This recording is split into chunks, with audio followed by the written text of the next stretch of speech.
Hey everyone, it's Fitz with your daily delivery. Hope you're doing well. I'm good. Today we're going to have a little talk about fandom. And one of the things that drives me a little nutty. Now, look, I've covered college sports a long time, 30 years plus. But I've only really covered it full time at Kansas State. So Kansas State fans are my basis.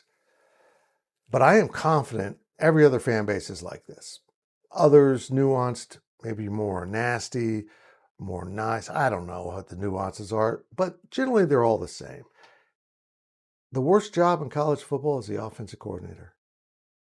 I've complained about Matt Wells this season when I didn't think he was doing a very good job. I think he's done a pretty good job lately.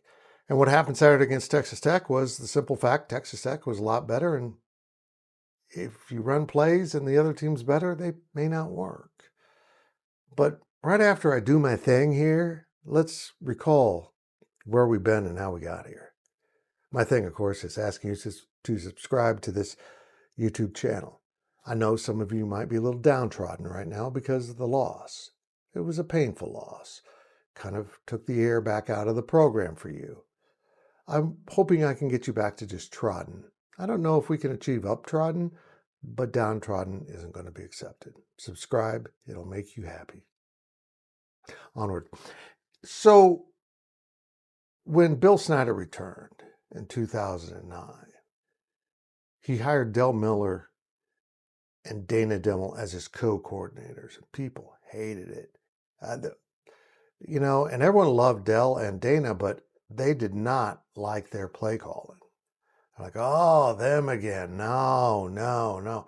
And then eventually it was more about Dana. He was the full-time lone coordinator in 2017 after Del retired. And people hated Dana Dimel as the coordinator.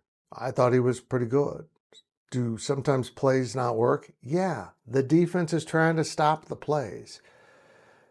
But what fans hated Dana as an offensive coordinator the most for was not scoring touchdowns. I don't mean that he didn't score touchdowns. They weren't upset that he scored touchdowns. It was how he scored the touchdowns. Too many of those touchdowns went to his son. A little fullback pop pass it was unstoppable, worked every time. Fans didn't like it.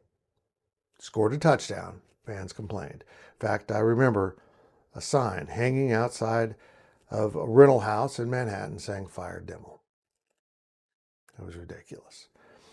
And eventually he moved on, and Andre Coleman and Colin Klein took over in 2018. And when that happened, it didn't go well.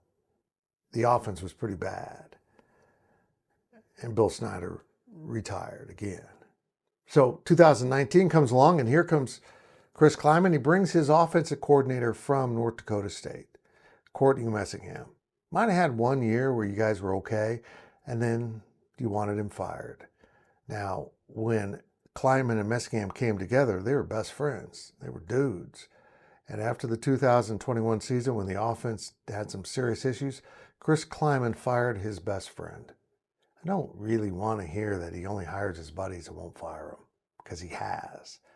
And most coaches, by the way, hire guys they know, because having someone on your staff from the outside that doesn't mesh with everyone else can wreck an entire staff. That's why they do it. But Courtney was gone, and they promoted Colin Klein. Easy move, right? And for 2 years, Colin Klein called the plays. The first year, I vividly remember people bitching nonstop about Colin Klein and how he wasn't getting done. And they even complained in the second year, but the results were pretty good. In 2022, they kind of got it going, and they won the Big 12 title. 23 rolls in, and then Colin Klein moves on. And since then, we've seen Matt Wells take over with Connor Riley. Connor Riley being the primary play caller. You hated that. You didn't like it. He ran the ball too much. It was boring. They won games and picked up first downs. It was awful. And you booed him off the stage, and he got a great job at the Dallas Cowboys as his offensive line coach. And now it's Matt Wells all alone. He's calling the plays. And I, too, have complained about some of the stuff that went on earlier in the year. But lately he's been pretty good. And yet, after Saturday's game against one of the best defenses in the country, against a bunch of dudes who will be playing in the NFL, there was a fire Wells sign outside of a rental property in Manhattan. We've come full circle. Let's fire them all. We lost a football game. Now, I'm a big believer in holding coaches accountable. And if this team needs to be held to account for anything, maybe the coaches were too confident in the level of talent that they had assembled. But they still have a pretty good team. Did these coaches fail to put it together at the start of the year? Heck yeah, something went wrong. And they've done a pretty good job of fixing it. But honestly, if K-State had played at the level I expected them to play, I don't know if they'd beaten that Tech team with their starting quarterback back. I'm not sure. I think they're really good. Maybe I'll be proven wrong. But along the way, the last 15 plus years of Kansas State football, one thing is held pretty true. The fans hate the offensive coordinator, and I'm confident that it's that way everywhere. But you got to find a way to get through. We'll see what K-State does the next 3 games. The best record they can have is 7-5. That'll include a win at Utah, which if you watched any of the Cincinnati game out of Utah, that's going to be tough.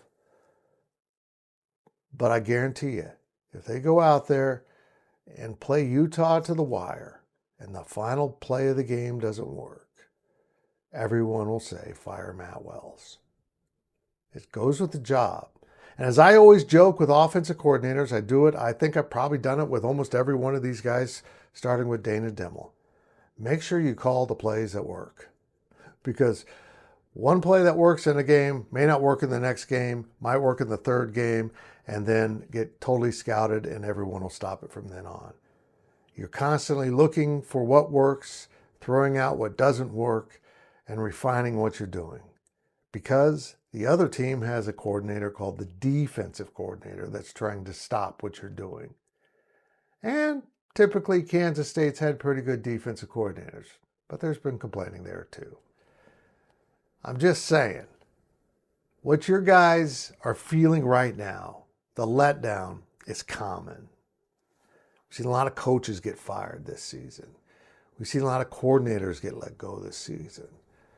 Fans are restless, and the new NIL transfer portal era has ushered in a sense of urgency. We spent the money now, we need now. It was never this way before, but it's all about now. We need the resources now. We got to get it done now. And if you don't, you need to be fired. And that play in the third quarter where you needed a first down and you didn't get it, yeah, you need to be fired for that too. I don't know. I hope this one isn't flickering. I think I've got a light that flickers where the eye can't see it, but it does catch up on video, so I'm going to see if it flickers again today. Might fix it. But until I get the flicker fixed, I don't want to see a fire Fitz sign. I mean, this is my daily delivery. I don't get fired from that.